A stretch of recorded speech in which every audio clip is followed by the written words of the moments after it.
Hey Whitesville families, this is Miss Doty and Miss Grant coming to you, and we cannot believe how quickly summer has crept up on us. This year has been amazing. We've loved having your kids with us each and every day, and it's kind of bittersweet. We know summer is such a fun time for families, but we're going to miss your kids tremendously. And so as we got together and kind of talked through the summer, we know that with all the fun things that you all might have planned with your families, that you might really appreciate to have the opportunity to keep your child just having their head in the game throughout the summer, to keep them engaged with learning. And so we have a great opportunity for families to partner with us in supporting your child so that when they come back the next school year, that they are ready to roll. And so Ms. Grant's going to explain this to you guys in further detail. Okay, guys, so we are so excited because what we have for every child this summer is a summer slide packet. And we're calling it a summer slide packet because we want to help your child to not slide back in the summer, but also when they come back to school, if they complete it, they get to have a summer slide party. And I'm so excited.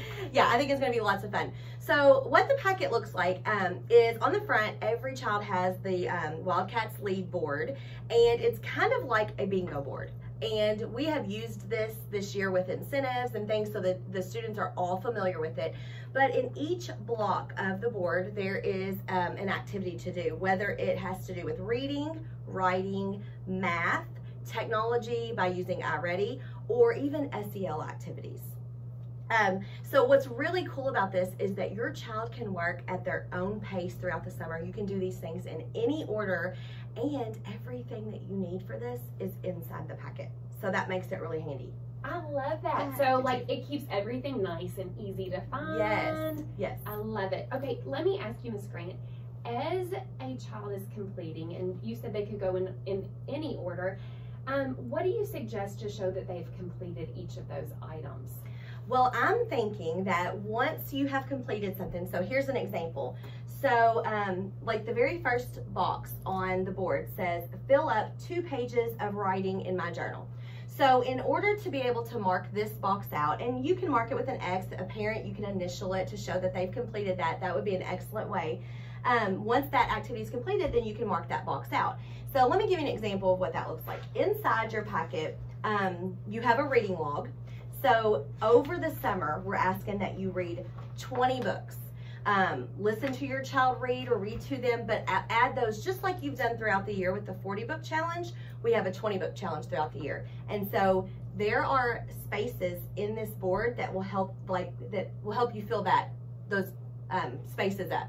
So you may have to read 3 books before, add those to your log before you can mark it. And then one might say read 2 books before marking that spot.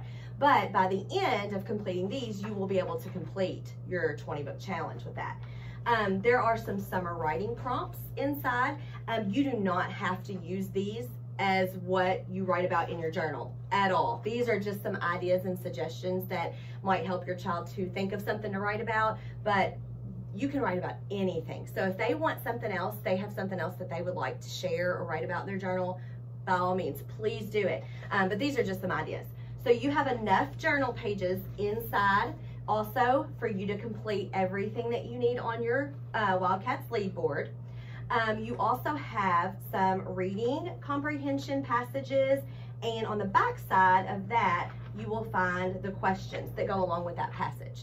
So there are 10 of those, and you'll find those spots on the board as well. And then in the very back, you have some sprints, some math sprints that are just scattered from review throughout the whole year, just to keep kids on their toes with math. So do you want to go over and talk about the sprints? I would love to. Okay.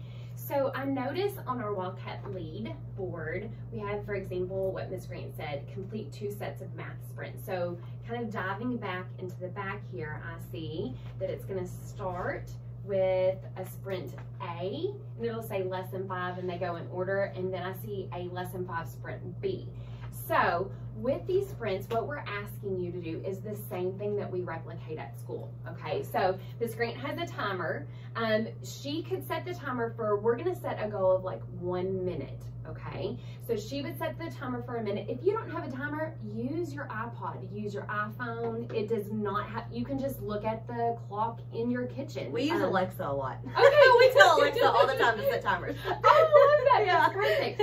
And so what you would want to do is set a goal. Like think through like, okay, in 1 minute, where do I think that I can reach the sprints for math, okay? And I think it'd be good to put a little star there. And so you're setting some reasonable goals of like, oh, I think I could get through 22. Now there are 44. Maybe I can get further. But you kind of know yourself and set a little personal goal.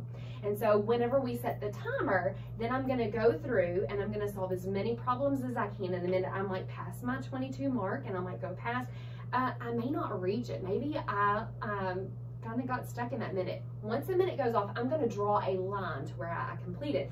I'm not done though, because I really want to push myself to get as far as I can each time. So after that minute mark, I'm going to continue to solve the problems on that page. Now the way that sprints are designed is sprint A and B have similar types of skills. So once I saw where I reached, I do want to at least get there or get further. And that could be by even one problem is beating where I was before, because now I've got my head kind of spinning around those kind of problems. I worked them out. It maybe took me a little bit longer than a minute to do it. And I'm going to repeat that. I'm going to say, I'm going to set a new goal. I might look at where I was and say, I have to at least get here, but I'm going to challenge myself. I like to challenge myself, say, oh, I'll do 2 more than what I did the last time. I might surprise myself when I set that timer. I might get 5 more or 10 more. And so it's a really great way for me to just push myself, set some goals, and see if I can challenge myself in that way. That's what I love about sprints, because when students are completing those at school, they're not competing with anyone else. They are really just trying to better themselves. So by having an A and a B side, it helps them to see how much they can grow and improve. So I like what you said about finishing those after the timer goes off, just for extra practice. But the timer will let you see clearly where you get and how fast you are, your fluency in those math facts. But I just think it's a great way for kids to continue that practice throughout the summer, but in all areas.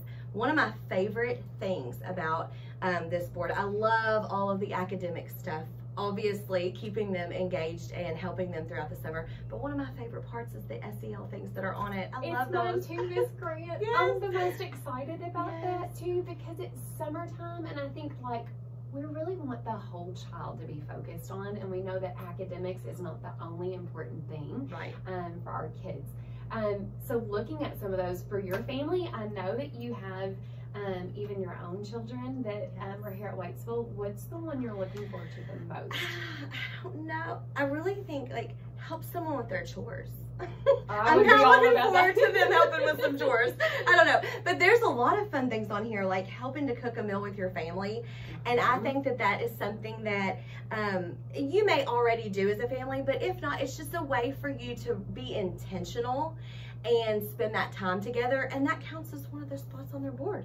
Yes, I like the one that says have a device-free night, because I think it's so easy to fall into the trap of just leaning into our devices, but just to say, let's take one night. Let's see what it would be like. And I think it would be so fun to see what you all come up to do if everybody in the house had a device-free night. And I think it might be a good habit to start. Yes. I think once they do it, they'll realize, this was wonderful. That's what I think too, because you might try, it might only be listed once, but you might be like, that was easier than we thought. Let's challenge our family to do it another night again. Yes. So let's talk about for a minute how they will be accountable for this, because we're not sending this home and just saying, oh, I hope you do this. Like, we really, really want students and families to participate and to be engaged with this. So let's talk about how we'll be accountable for that. Okay, I love it. So one of the things, you all know we're a leader in me school, and we're all about setting goals, and they need to be attainable, but we have what we call lead measures, and that's like, how are we actually going to get there? So I would challenge your family as you look at this. There are several things on here that could be done. We know that you might have family vacations planned, and there's in no way do we think that you should be taking this like on your family vacation. Right. So there are enough things built in here for you to kind of spread it out. And I suggest taking a calendar. And if you have places where you are taking trips and saying, well, how can we set a goal of, let's look, if we did, for example, met my weekly iReady goal in reading and math, which is 45 minutes each, and we're passing, then how many of those do we need to do? And how do we spread this out over our summer? Do we have a week where we're gonna say, we're gonna take a break this week and we can still get there? But the lead measures would be, how are we gonna make sure we're gonna do this? So for example, your child might say, well, I really get distracted whenever I'm working in the kitchen because the TV might be on, or there might be siblings around, and so I need a quiet space to work. So I think setting up like maybe 2 lead measures in that way to say, okay, what's going to help you? And they might say, well, I just need a really quiet space to work, and finding a place that works. It might be at the kitchen table, okay? So everyone's house is set up a little differently. It might be, hey, whenever I'm working on this, can the TV be off? Because I just want to sit and watch TV. And that could be one of the lead measures in order to attain it. But we know that having an accountability partner is so important. And so I think having someone to check in, it could be the parent, it could be a sibling, it could be a cousin or a friend that's doing it down the road from you.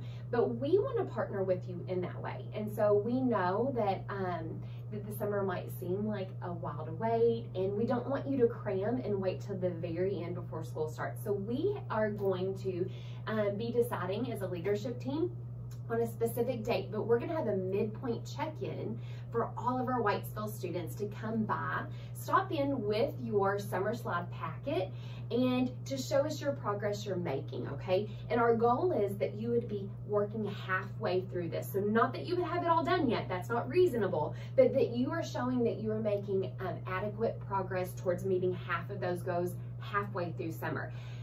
And yes, we have some fun things planned for that check-in for you guys. We do.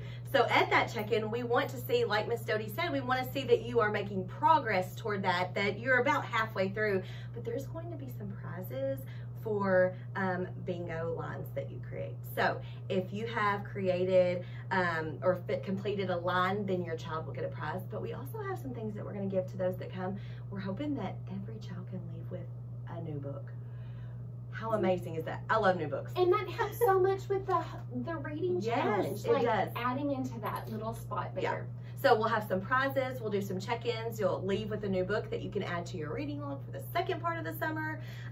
So we're just really excited. But at the end, do you want to share with them what's going to be at the end, or should we make it a surprise? I think we should leave it a surprise for I think now. so too. We can maybe send out some little things. Little hints. Yes. It's going to be so much fun.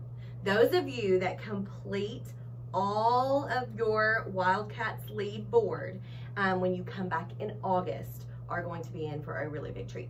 You're going to be excited. It's going to be the Whitesville Way treat. Yeah. You guys know that that's going to be big. Yes. Yes. So we are so excited, families, for you all to enjoy your summer and have so much fun together, making memories, but also make sure that you're sprinkling in some of this work so that you can keep yourself engaged and on top of it and ready for next year too. But make those memories and have lots of fun. Thank you guys. Thank you.